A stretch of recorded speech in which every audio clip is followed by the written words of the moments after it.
This is the current masterpiece blaster in my collection, Recording Alliance from the third-party Transformers company Deformation Space. And I have to say that in my opinion, this is definitely the best masterpiece blaster out today, with its clean, tune-accurate look, beautiful matte finish, and a non-headache-inducing transformation. I think it's safe to say that he's here to stay for good, and I won't be replacing him anytime soon.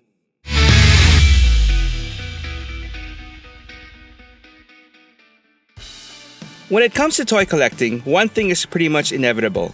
A newer and oftentimes better version of the toy you have in the collection will eventually be produced, and the decision will have to be made on whether to keep what you have or replace it. And in most cases, it's the newer and shinier toy that wins out. This was a recurring theme I noticed when I was making this list for the third quarter. While not all of these entries are newer versions of stuff I already had, there are quite a number of them that are.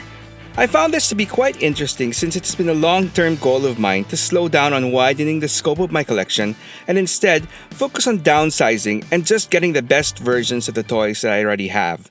Quality over quantity. And so with that in mind, let's get it on with my top 10 list for the third quarter of 2023. Number 10. Studio Series 86, Brawn. I've always been a fan of the first 6 mini-bots introduced way back in 1984. And of the 6, Brawn has always been my favorite. I just love the idea of a little robot being one of the physically strongest of the original Autobot crew. And maybe it's because his vintage toy with his lanky legs and almost non-existent puny arms was probably the furthest representation of what the actual character was. I've always been on the lookout for the ultimate official Brawn toy from Hasbro. While the Titans Returns Legends Brawn was more than serviceable for quite some time, once the Minibot scale was reset years later with Siege Cliffjumper, he instantly became sorely undersized. Thankfully, we didn't have to wait long for a proper update. Enter Studio Series 86 Brawn.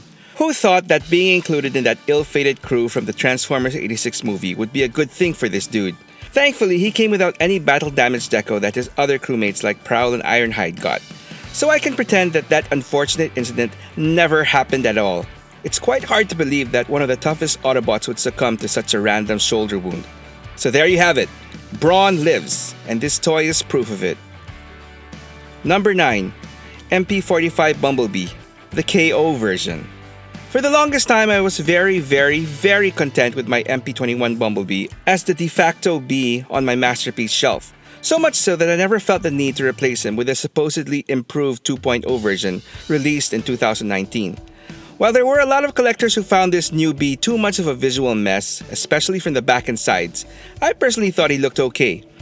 But I did feel my choice on passing him was validated when the reviews of his shoddy build quality became widespread.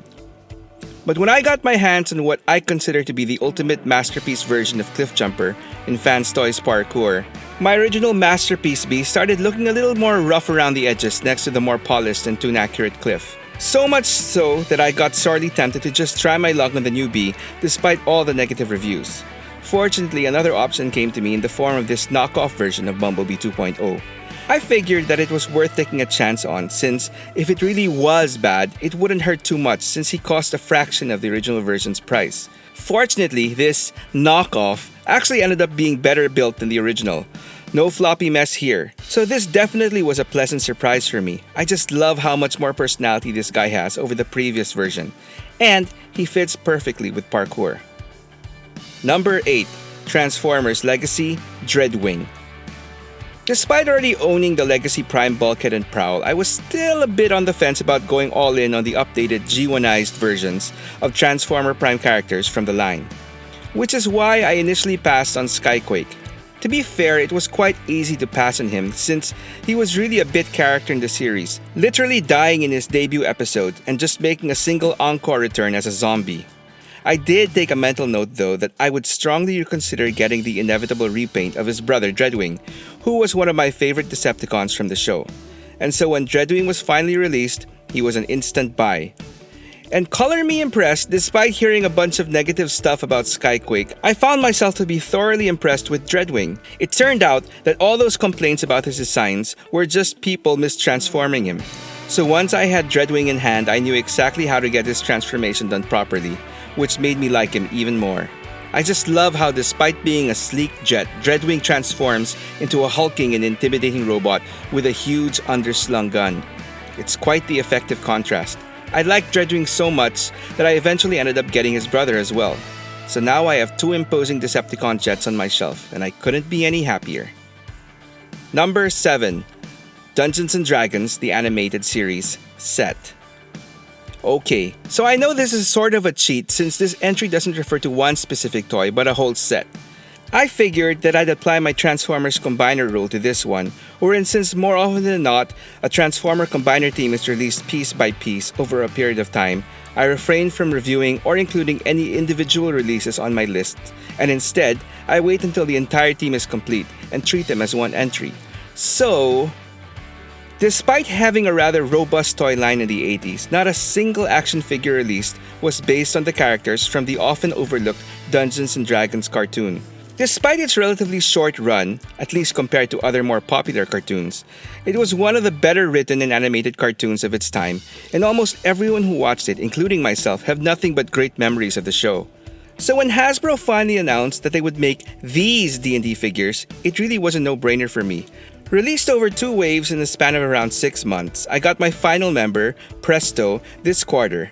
And so after many years, I finally completed my colorful band of adventurers. Plus, their teacher and guide, Dungeon Master, as well as their arch-enemy, Venger. Despite some limited articulation and questionable QC issues, their faces are well done, making their individual unique personalities shine through.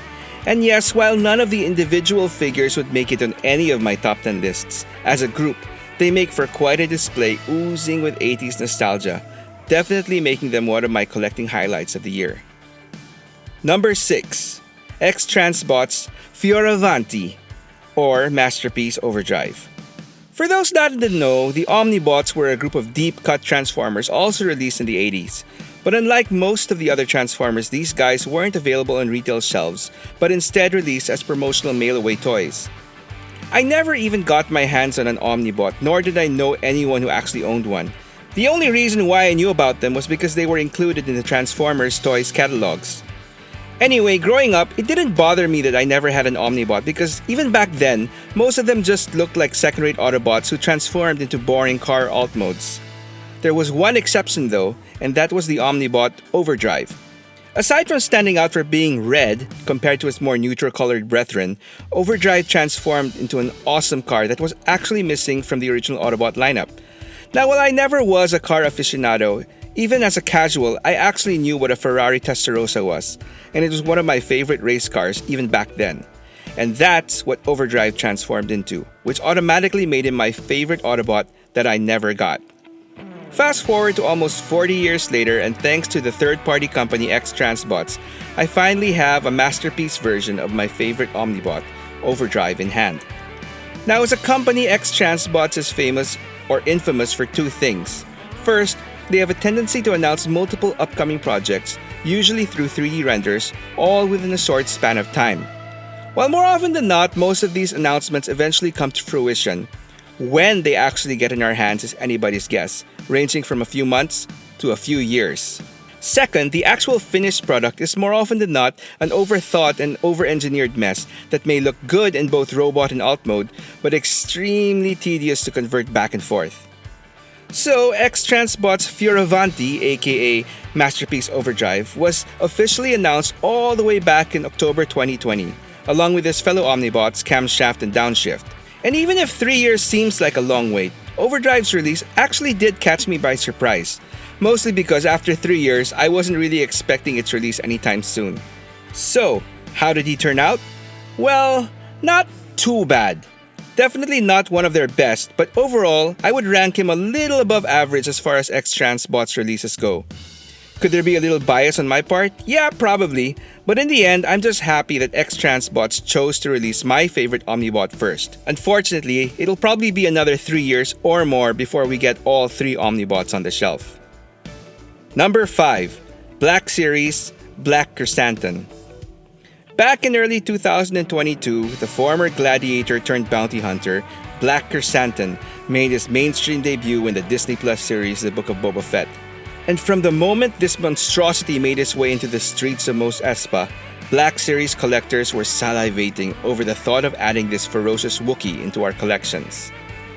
Then, just a few months later, Hasbro announced the release of Black Series Black Chrysanthemum, and the nerd rage erupted through the roof. What the initial promo picture showed us was nothing like what we saw on the TV screen. Instead, we got a Chewbacca figure painted black. Okay, to be fair, he had a new unique head sculpt. But again, he looked nothing like what we were hoping for. I, for one, wasn't as pissed off for two main reasons. First was because I knew that this figure was not supposed to be the Black Chrysanthemum from the Book of Boba Fett. See, while the general public got introduced to Black Chrysanthemum in that series, he actually made his official canonical debut in the pages of the Darth Vader comic years ago, back in 2015. And in the comics, while he was depicted with slight differences from artist to artist, for better or worse, he did look like a black Chewbacca. And secondly, almost immediately Hasbro confirmed this as the comic version, and that a proper live-action Black Chrysanthemum was in the works as well. Anyway, fast forward to this year and here he is, and he's exactly how I think everyone originally envisioned him to be. In the end, it all works out. I now have my comic Chrysanthemum to round off my Dr. Aphra crew, and the live-action one for Boba Fett and company. So no harm, no foul. Number 4. Fans Toys Recorder plus Tapes, aka Masterpiece Blaster. So this switch out may seem to many as extremely unnecessary given that my previous blaster, Recording Alliance by Deformation Space, was a more than serviceable representation for a tune-accurate blaster on my shelf. And yes, I did spend some time going back and forth on this, but in the end, I think my Fans Toys fanaticism won out. As good as Recording Alliance was, I preferred the more polished finish of Recorder, which I felt matched up better with Robot Paradise's masterpiece version of Soundwave, Acoustic Wave. I was also more intrigued with Recorder's unique non-symmetrical engineering and transformation as compared to Recording Alliance, who also had this really scary and awkward transformation step in the crotch area, which made me dread transforming the guy back and forth. Yes, shocker! I do enjoy transforming my Masterpiece Transformers every now and then. Anyway, the new Fans Toys tapes were the final deciding factor for me. For years, Blaster's crew on my shelf was composed of offerings by another third-party company, Keith's Fantasy Club, or KFC. And while they were decent for their time, they were just begging to be updated. And despite there being a good number of newer versions in the market, none of them really did it for me for whatever reason. Until I saw what Fans Toys had to offer along with their Recorder.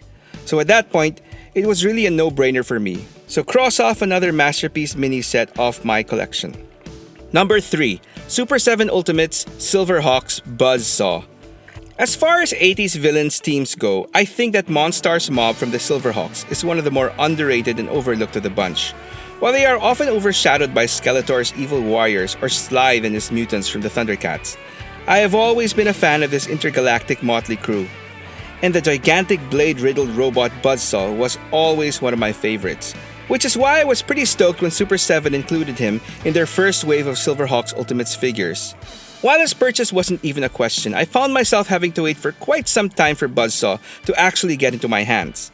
First, due to factory and production issues, the release of Wave 1 of Silverhawks toys experienced numerous delays, which unfortunately is sort of par for the course for Super 7 in general. Anyway, it got so bad that the second wave actually ended up getting released first. And by the time Wave 1 finally did come out, I was practicing a little more self-control in my monthly toy spend. So I bided my time and waited until Buzzsaw would hopefully go on sale on Amazon, which never really happened. Eventually, after months of waiting, I finally caved. But I still did get him at a discounted rate thanks to a special promo on my credit card. Anyway, in hand, this guy is a beast. While not quite as large as the enormous armored Monstar, he comes in at a close second, still towering over the other Silverhawks. But unlike armored Monstar, this guy is solid. No weak-ass ankles here. Plop him down in the ground and he stays there. There are some action figures that once you hold them in your hands for the first time, you just know that they are special and definitely belong in a top 10 list. For me, Buzzsaw is definitely one of those guys. Number 2. Marvel Legends West Coast Avengers Boxed Set. Okay, so here's another cheat. Sorta. As I've shared in the past, when it comes to Marvel, I am often a bigger fan of less popular super teams. You know, like the New Mutants and Alpha Flight over X-Men, and so on. But more importantly, I was a big fan of the Avengers from the start, well before they became a household name through the Marvel Cinematic Universe. But to be even more specific, I was a huge fan of the West Coast Avengers. You know, the offshoot team composed of what many casuals consider to be second-tier Avengers.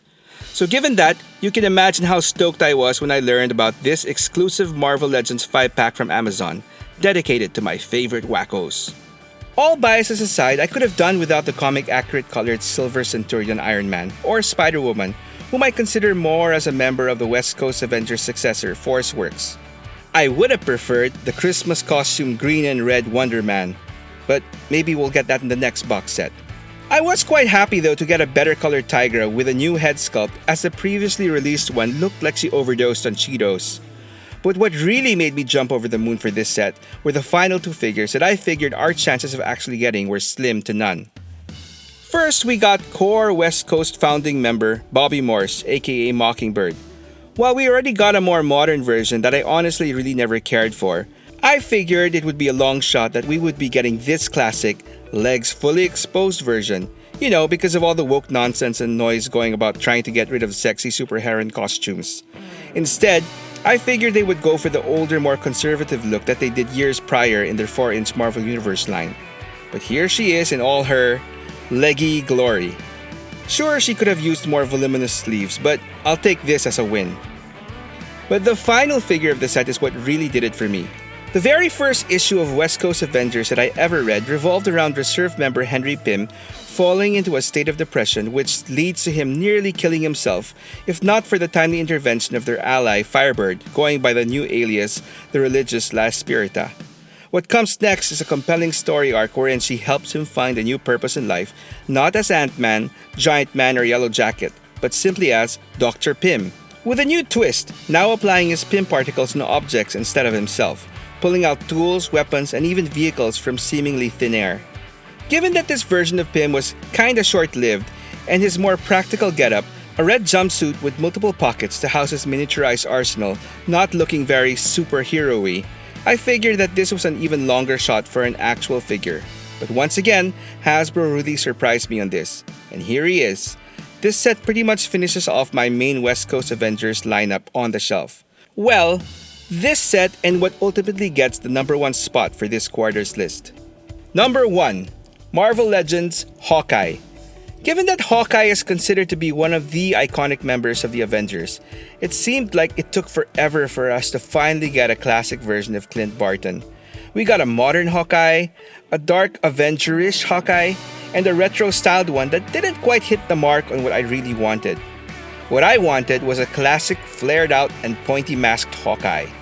That Hawkeye, paired with his Sky Cycle, was long rumored to come out for years under the Rider series line. And maybe it was the overall slow sales of the other releases in that line that added to its delay. Fortunately, you can't keep a good archer down, and so Hawkeye finally came out this year. Well, better late than never, right? Hawkeye has always been my favorite Avenger. Yes, even more than Cap, Iron Man, or Thor. Unfortunately, for the casual fan, Hawkeye is oftentimes the butt of many jokes. I mean, in a superhero team with an Iron Centurion, a super soldier, a Hulk, and a god, exactly what use is an archer? Okay, to be fair, he isn't just an archer. He is also a master swordsman, marksman, and acrobat. Most importantly though, he is one of the original students of Captain America and has been expertly trained by Cap in tactics, martial arts, and hand-to-hand combat. However, despite all that training and skill, the fact that he is still human is what makes him more interesting than the rest. The fact that he is the Avenger most likely to be injured or die in any given mission makes him the most relatable and appealing. At least that's what I think. Hawkeye's personal stakes in being an Avenger are higher than everybody else, and still he continues avenging with the rest of them. What's even more impressive is that this mere mortal rose up the Avengers ranks, ultimately becoming the leader of my favorite Avengers team, the West Coast Avengers. And it's in those pages that I really came to love this guy, and he became my favorite Marvel superhero. And so after years of disappointing Hawkeye releases, I finally got the version I've always wanted. And yes, this was obviously timed by Hasbro to have him come out around the same time as the West Coast box set, which made me finally getting him even sweeter. And so there you go, the third quarter top 10 list is in the books. I know that this installment is very late, But I managed to get it done, right? So what about you guys? What have been some of your favorite toy purchases from the last 3 months? Let me know in the comments below and tell me your story. Thanks for watching Stories from the Toy Shelf Redux. If you enjoyed this story, please click on the like button and subscribe to the channel to help me tell more. Until the next one.